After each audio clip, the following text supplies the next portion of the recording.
Parents have been shocked to find their daughter's details circulating far beyond the original chat is quietly harming our privacy, As a matchmaker, I cannot ignore what that does to our community's trust and to each person's dignity.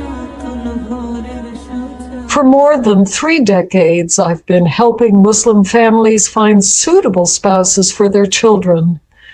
I've watched the marriage landscape move from handwritten proposals and community circles to apps, DMs, and now WhatsApp Rishta groups that promise fast results at a dangerous cost. Today, as the founder of Muslim Marriage Connections, I want to share a complaint and a warning drawn from years of real cases. What is happening right now in the GTA and across North America is quietly harming our privacy, our dignity, and the sanctity of nikah. When I started this work, we relied on trusted aunties, imams, and family networks. Profiles were shared discreetly, introductions were handled with adab, and marriage was treated as a serious amanah. Over the years, I've sat with parents worried about culture, sect, immigration, and careers, all while trying to stay sincere to Islamic values. I've worked with widows, new Muslims, professionals in their late 30s, and young men struggling to balance deen and dunya. None of these lives can be reduced to a few lines in a WhatsApp broadcast, and that is exactly why I'm deeply concerned about makeshift Rishta networks on messaging apps. In the Greater Toronto Area, South Asian and broader Muslim communities have grown tremendously.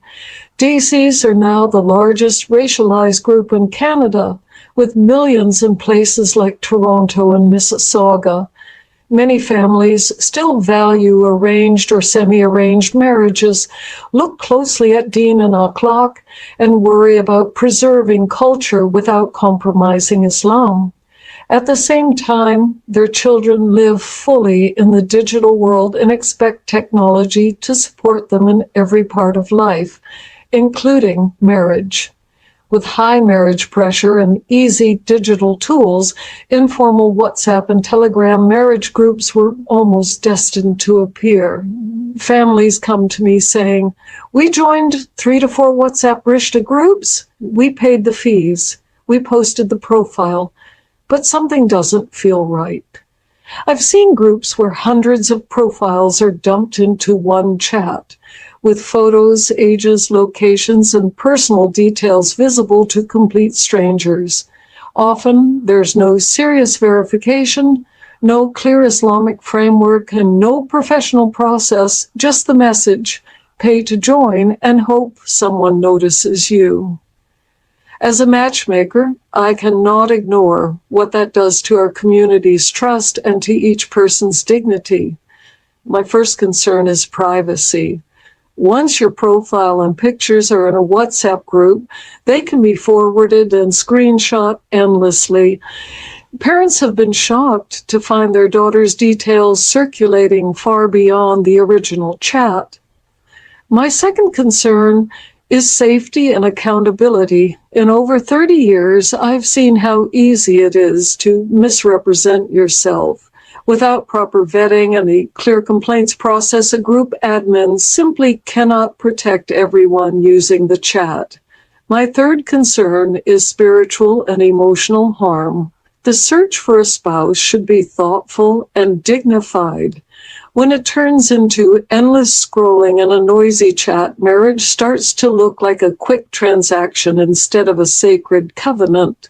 These worries come from real stories, real tears, and real regrets. I remind you that many families will spend $42,000 on the wedding, but only $150 on the person trying to help them find a spouse. In WhatsApp Rishta networks, the business model is simple. Charge people to join or post, but invest very little in structured matching, detailed follow-up, or deep understanding of each case. As a professional matchmaker, I know how much time it takes to read profiles, ask the right questions, and think about compatibility in terms of family expectations, health, past experiences, and future goals. When a service does not allocate time for that work, the fee you pay is essentially for exposure, not for care. And exposure without care often leads to disappointment. Muslim marriage connections grew out of a simple conviction. Our community deserves a responsible Sharia-aligned alternative to the chaos of random Rishta groups. On our platform, I treat each profile as amanah. Information is collected carefully, stored securely, and shared only in controlled ways, not blasted out to a public chat. I take into account the specific realities of GTA and North America immigration patterns, professional careers, sect and madhab, language and cultural expectations that shape a marriage. My job isn't just to introduce two people. It's to guide families through a process with adab, clarity, and realistic expectations about what a good match looks like for them. So, after more than 30 years of observation, I've seen normalizing of unsafe, informal Rishta spaces as if they were our main option. Masajid, community centers, and professional services exist, yet many families still rely on unverified chats run by unknown admins. With no clear rules and no real accountability, I'm asking you, as a parent or young adult, to rethink where you place your trust for something as serious as marriage.